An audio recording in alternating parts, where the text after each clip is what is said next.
10 years on, these scenes are still seared into the consciousness of the nation. London burning, the streets unsafe, the skyline obscured by smoke. Why are you here now? 3 days too late. The then Mayor of London unwelcome after reluctantly returning from holiday.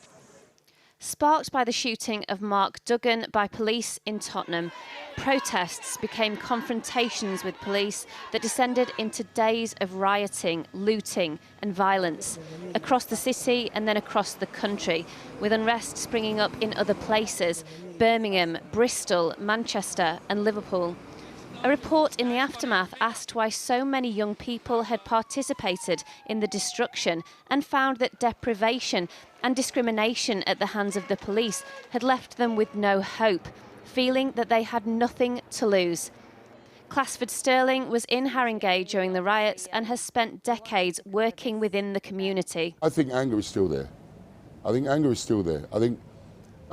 since the riots, we've tried to work with the police very closely, but one of the biggest issues still is the police accountability. We've got to stop talking, we've got to do something. There's got to be an action to it. And the local community has got to see that, oh, at last they're doing something. An opinion that was today echoed by the man who oversaw that damning report 10 years ago, Darra Singh. At an event hosted by Labour, he declared a lost decade during which little had changed.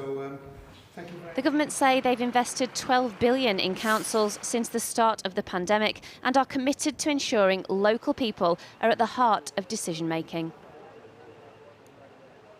Now, the chair of that report back in 2012, which assessed the causes of the riots, and who you just saw in that report, was Darra Singh, and he joins me now. Do you agree with Labour's assessment that the risks of a repeat are higher than ever?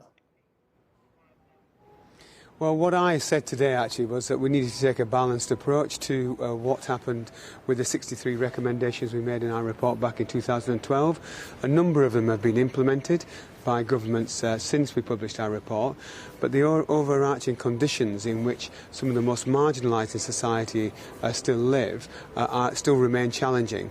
So risks are still there, and we need to, in my view, address those. I mean, isn't the reality that those risks are always going to be there? Because you're ranging right across criminal justice, education, poverty, welfare. It's a massively broad, palace on which you're drawing. And, no government was ever going to just listen to everything you said, all 63 points, and do it.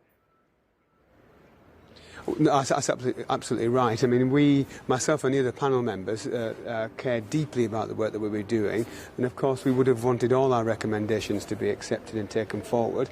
I should clarify, though, all the 63 recommendations were not all for central government. There were a number for the private sector, for regulators, for local government, and for the police as well as schools. So I don't think it's absolutely accurate just to lay some fault, if there is any here, at the door of the government entirely. But what do you think the lesson is? Because there will be more riots one day, for whatever reason. There will be another commission, another report. They will lay a load of recommendations, and some of those will also be ignored. So somebody who's been through this process, what's the thing you've learned from it? I mean, was 63 recommendations too many? Do you think you bit off more than you could chew? No, well, we had a very broad canvas, as you've alluded to, in terms of the areas we were asked to look at. We were asked to actually build on the genuine voices of local communities. We visited 24 different areas. We spoke to people in riot-affected areas as well as non-riot-affected areas. We talked to victims, we talked to convicted rioters, we talked to public services, academics, politicians. So inevitably we were going to have to operate on a very broad set of themes. But what we did was we prioritised and honed down to as much as we could. I've been involved in a number of commissions in the past, and I accept the reality is that our job as in any commission or any commissioner's role will be to do the very best they can to present recommendations, to argue the case, and then actually pass over to politicians in the main, who then have to make some quite tough choices about how they direct their resources or our resources to those recommendations or not. If there was one priority now to stop, or to try and stop the chances of this happening again, what would it be?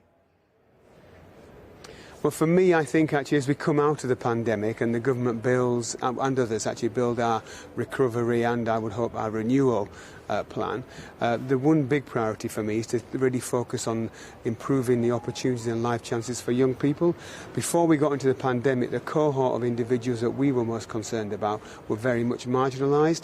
As a result of the pandemic, as you know, and you've covered in your programme, it's hit the weakest and the poorest to a disproportionate extent, and therefore actually let's not leave that group behind and bring the people at the very margins of society back into feeling that they have got an opportunity for advancement. And so that's, again, local and central government? It's all of us. The voluntary sector has a huge part to play. Businesses, in terms of their corporate social responsibility, have a part to play. Central government, obviously, in terms of leadership, in terms of funding, are also critical as well. Darra Singh, thank you very much. Thank you.